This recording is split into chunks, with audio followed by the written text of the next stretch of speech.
Hey there, hi. Hey. This is Brian and Christina from Your HealthySteps, where we teach foam rolling and self-care skills, and we are the creators of the ultimate foam roller blueprint. So yesterday we talked about the scalene muscles, and I had my neck painted by Brian. Yeah. And today we're going to talk more about the scalene muscles and the wacky referral patterns that it has that can create pain that's similar to some real common stuff like golfer's elbow, or just any of the elbow pains. Pains. Yeah. Okay. Yes. So we just want to let you know that we're not medical doctors. We're not treating or not diagnosing. We're giving you information from 15 years of experience as therapeutic massage therapists, neuromuscular massage therapists who have worked on a wide variety of clients. Yes.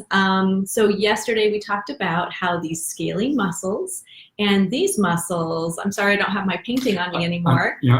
We were going to paint today and I didn't bring the little tool. So but they attach on the side of your neck, your vertebrae here, and then they run down, and there's 3 of them. Sometimes 4, but they come on down, and what's unique is that they go underneath the clavicle, and then they come over here, and they attach onto your first, second, and third ribs. First and second. First and second rib. Okay, so that's what they do. And what happens is that when we are sitting at our computers a lot, right? That's what we do. They tend to get tight, and when you have this head forward posture, your shoulders are like this, these muscles get awfully tight, this whole area gets awfully tight, and it's not just muscles that run under the clavicle, but also we have nerves, we have lymph, we have blood, right? Blood vessels, and it can impinge or squish all that good stuff.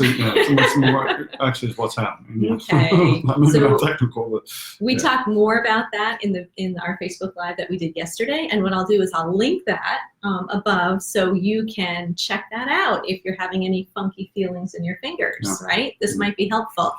Today, we are talking about the scalene muscles, and we're going to talk about the common referral patterns that mimic all these other common pain things. And then we're going to share with you what are some things you can do if your scalenes are tight. Absolutely. Okay. So again, we're talking this area here, and so we think that the pain should be right here, but when muscles have what are called trigger points, which are hyper-irritated points in the muscle that, when the muscle gets really, really tight and then these little points get irritated, they develop into what's called trigger points. And those things have pain patterns that fire pain off to other areas of the body.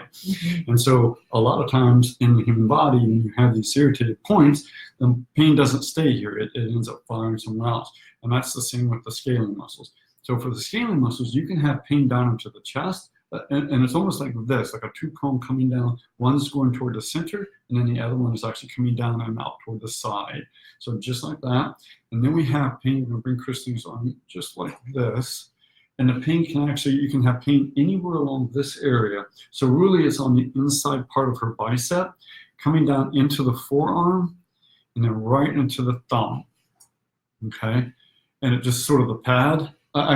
Yes, that's correct. It's hard with the... It is. I've kind of switched around a little bit, but it's going to go right into the thumb. And actually, I'm sorry. I apologize. It's this area right here, going right down the outside edge. I was on the wrong side. Yeah, you're right. And then down here, and then down into the thumb. Yeah, and the so it's that line right there. Mm-hmm. But then you can also get pain in the back of the arm, and that's really along the outside edge of the tricep, the muscle on the back of the arm. And that runs down, crosses the elbow, and it comes down also on the outside of the forearm, the whole back of the hand, and into the fingers, the thumb and the fingers. So particularly around the wrist and right around the back of the hand. And that's one of the reasons why you get these trigger points, and they mimic carpal tunnel. And in the beginning, when we were having taking classes, carpal tunnel syndrome was a big thing. And we were working on clients who had either had surgery and the pain didn't go away because it was still here, or we had clients that didn't go into surgery because we had students gotten in there and worked on them. And I remember that. It made such an impression on me that we could affect, either help them post-surgery or prevent them from going, help them not go, maybe not prevent, but help Right. them not go to surgery, because the issue is really here, not down in the wrist. Right. So that made a massive impression. And then also, I just want to say on the back of the shoulder, yeah, here. you can get pain. This is where the pain in the back comes. So right along the edge of your shoulder blade, that's on toward the center part of your shoulder blade, you can feel lots of pain here, and right along the back of the shoulder blade. So that's where we get the shoulder, the neck, the back of the shoulders, and then basically the whole arm. Mm-hmm. And the interesting thing about this muscle is that, again, with the books that we're reading, which we do Carpel, which we don't have right now, and we have Chauncey and Delaney, which is a technical manuals that we use, and they talk a lot about these muscles, working with other muscles to create pain in the head, like headaches, and so they don't just do their own thing. They kind of get along with other muscles and create other problems. Create more havoc. Yeah. And then just this whole idea of when these muscles are tight, they're going to force the head out of position, and they're going to make it difficult for you to turn your head. So a lot of times clients come in and they have difficulty turning their heads because they're just so tight, and we get in and work on that and it loosens them up. And they basically say, it's so common for them to say, I feel like my head is floating. Yeah. This is a big comment, probably because you're getting more blood to the head. One of the things. But that's just another issue that these muscles can create, is that sort of turning of the head. Yep. Okay. So self-care. Self-care. So we don't recommend you foam roll the front of your neck. That's not gonna last long, that's for sure. You might relax when you pass out, but so no foam rolling the front of the neck. We highly recommend that you find a massage therapist that's trained in this field and is comfortable working in this area, and they can do wonders. It's amazing. Mm-hmm. So that really takes some training to work in this. But the self-care you can do is stretching. These muscles respond very well to that. And one that I really like and want to tell my clients is, you want to take your hand. So if I'm going to do my I always mess up with that when I'm looking at the camera here. But if I'm going to do my left, which is, I think... Yeah, don't worry about it. Okay, it doesn't matter. So you take the opposite hand, put it right on your clavicle, and then tilt your head. So see, it's actually kind of, it's going the opposite direction. There we go. Okay.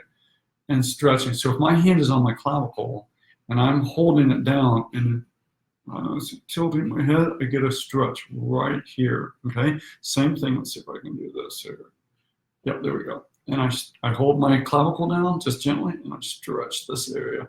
And I start getting a nice stretch right in here. Right. By holding the clavicle down, it sort of anchors it down, and then everything else stretches from there. Yeah, so play with it, since everyone has, there's 3 muscles here, maybe 4, and so you might be tight in one muscle versus the other. So you saw Brian, just kind of doing his stretching. Move your head until you feel that stretch, and now you know where you should be feeling that stretch. And then the turning over your blind spot, and just take it to where, if you're limited in movement, take it to where you can take it, and you should still feel a stretch in there. Mm-hmm. But I highly recommend, if you're having difficulty looking over your blind spot, I would have somebody get in there and work on those. Right. Yeah. And then foam rolling, what you can do is you can foam roll your pecs and your deltoids and your back, right? And that's going to help if you're having a goal of relaxing these muscles. Yeah. The more open you are here, the more they're going to be able to go back into regular posture and be healthy, right? Absolutely. Yeah. Because remember, they actually cross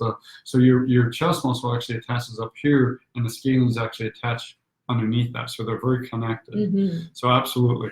And we teach that. That's one of the reasons why we do an upper body foam rolling class, or several videos training. That's right. It's an important area that most people don't do. That's right. So if you enjoyed this, if this was helpful to you, if you know somebody who's got some unexplained feelings in their arms, then please share this with them. It might be helpful. It might be a part of the solution for what they're going through. Yeah. And then we teach classes once a month in a private group, and we're going to be teaching you very good self-care skills that you can use at home to start helping your muscles relax a little bit more. Yeah, and it's all part of that education too, because you have to.